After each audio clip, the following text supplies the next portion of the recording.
Welcome back, everyone. Today is going to be the first episode of our Learn Photography from the Beginning. And this is going to be a mini episode. Some of them may be a little bit long, so feel free to hit pause at any time and go try what I'm saying and then come back and return and try it.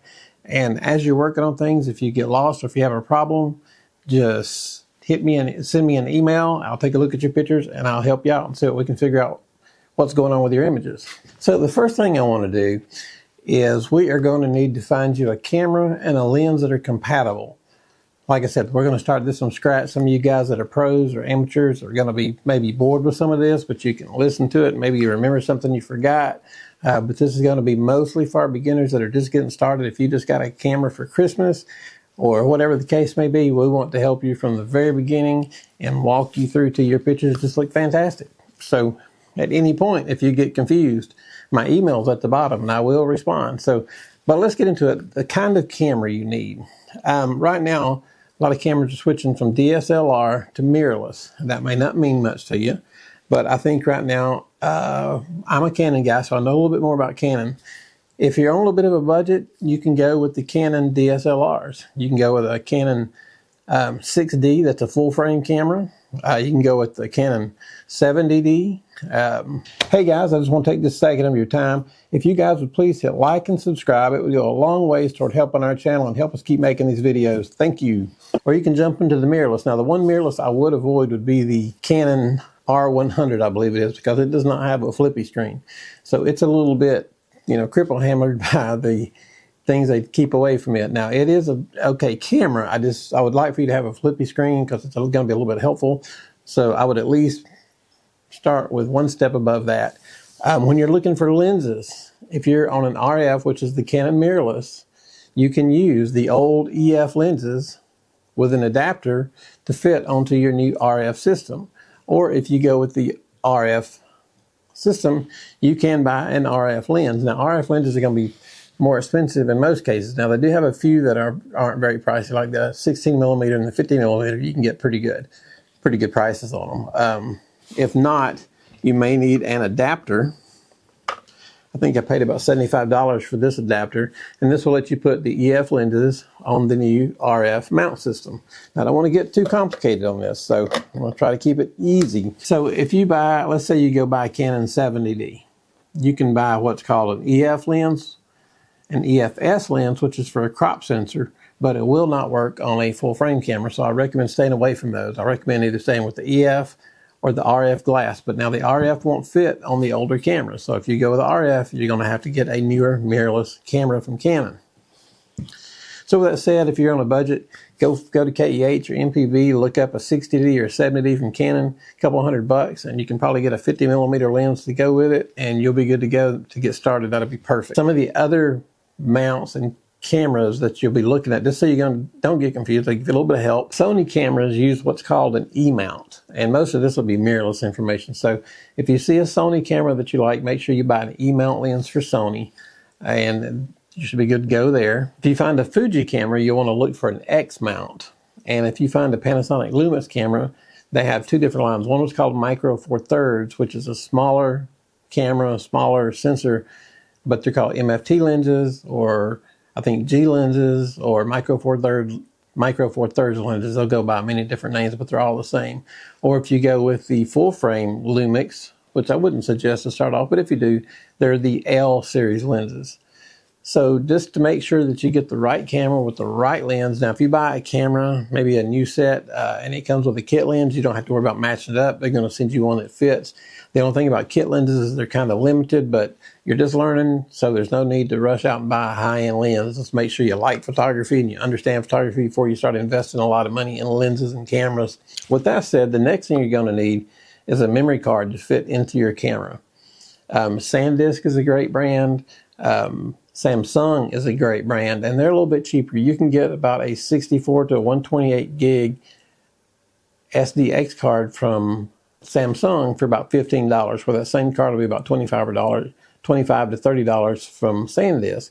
And either way, they're going to be fine. You don't have to have a super fast one. You just don't want an old, super slow one that won't process your pictures fast enough. So any SDX card that's SD will fit into most of the new cameras. Now, if you go way back, you're going to be looking at compact flash cards, but you have to go pretty far back to look for compact flash cards. If you come across a camera that uses a compact flash card, I would say skip it and find a card that takes SD. There's nothing technically wrong with the compact flash, but they're a little bit dated, and there's no feature left for those kind of cards. So SDXC is the kind of card you'll be looking for. It's a little wafer looking card. It looks like this. They're very small. They used to stress me out when I first got them, because I thought these are going to break if you breathe on them.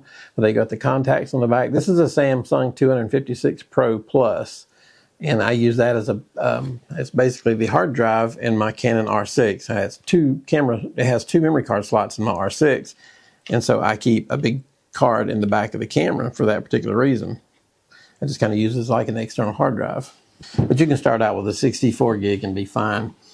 Now, the next thing you're going to need is an extra battery, because no matter what'll happen is you'll have your battery, you'll have your lens, you'll have your camera, you'll get ready to go. Maybe I gave you an idea of something to go shoot.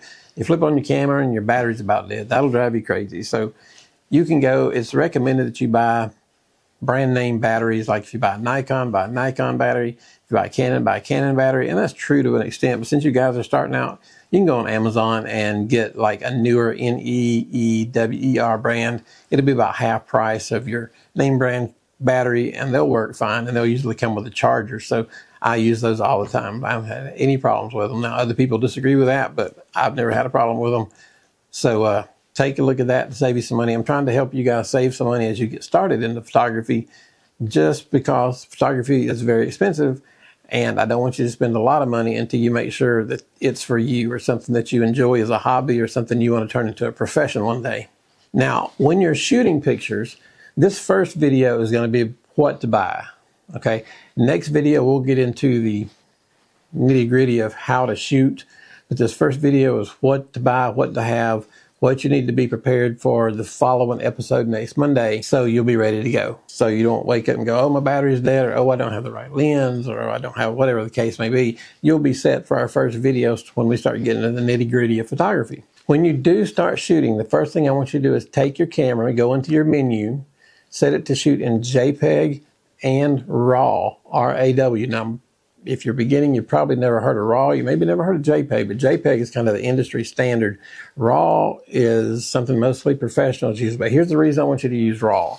You may not have the software to open RAW right now. You may not have it for 6 months, and it will take up space on your card. But the thing is, when you do learn to use RAW and you have the right software, you'll be able to go back a year or two later and open the pictures that you first started taking, and you'll have a lot more leeway to work on your pictures. RAW gives you a whole lot more room to edit your pictures than a JPEG does.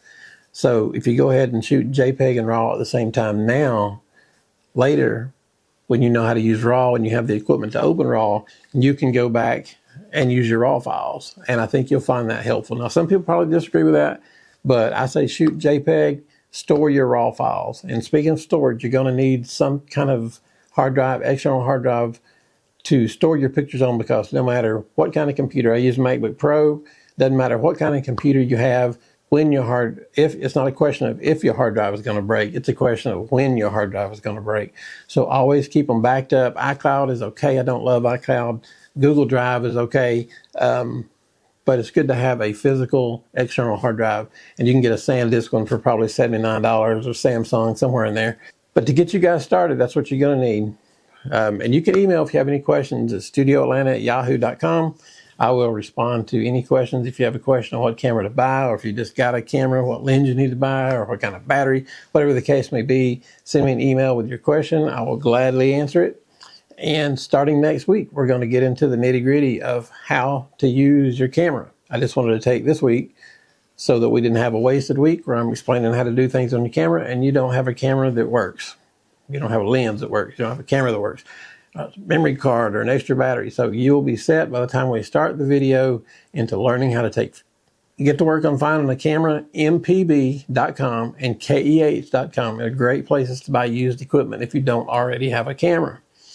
Again, try to find a mirrorless. Don't go crazy. Don't buy a Canon R5 for $5,000. Just buy Don't buy the R100 either. It's about a $450 camera, but don't have the flippy screen and it don't have a few things it needs. So, you know, you can start with the Canon RP.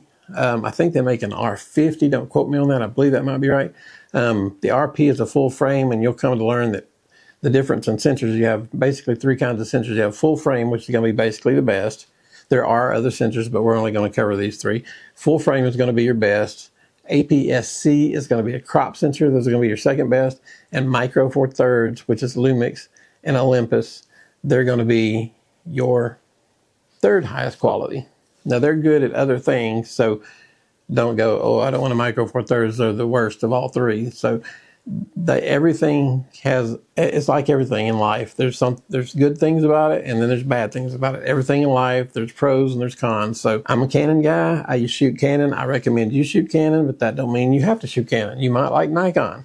You might like Olympus, you might like Fuji, you might have another brand, you might even have a Pentax, and that's fine. Whatever camera you have should work. Just make sure, I don't really want to cover film cameras, so try not to go too far back. And I'd like for you to be in a DSLR that has SD cards or a mirrorless camera that have SD cards. So again, any questions you have, just shoot me an email. I'll help you at the bottom. So get all your gear together and get ready, because next Monday we're going to jump into exposures, how to get the correct exposure. We're going to cover things like the exposure triangle. We're going to cover aperture priority, shutter priority, manual, things you probably never heard of. We're going to cover it all. I'm going to show you guys how to start from scratch and just take your pictures to where you never thought they would be before. So it's going to be quite a long series. And when I'm done, I'm probably going to make one big long video of it. But right now, we're going to do an episode every Monday of learning how to take pictures. So what I've covered today should help you get the right equipment to start next Monday when we start getting into how to take the pictures or what to do, what to expect. And hey, for helping you guys out, hit subscribe, and I'm looking forward to going over this with you guys. I hope you have a good day. Thank you. Hey guys, I just want to take this second of your time. If you guys would please hit like and subscribe, it would go a long ways toward helping our channel and help us keep making these videos. Thank you.